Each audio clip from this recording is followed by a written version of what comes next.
రాజ్యమేది లేదు గాని రాణిలాగా చూసుకుంటా, కోట కట్టలేను గాని కళ్ళల్లో నిన్నే దాచుకుంటా. రాత ఎట్లా రాసి ఉన్నా ఆ మార్చి నీతో రాసుకుంటా. స్వర్గమంటూ ఉన్నదంటే అది నీతోనే ప్రతిరోజు పంచుకుంటా.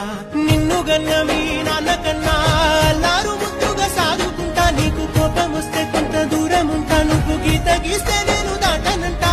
కంట నీరు కంటి రెప్ప దాటకుండా కాటుకై కావలుంటా. రామాయి నీ మీద నాకు మనసాయనే, ఏనాడు నిన్ను వీడిపోని నీడైతనే.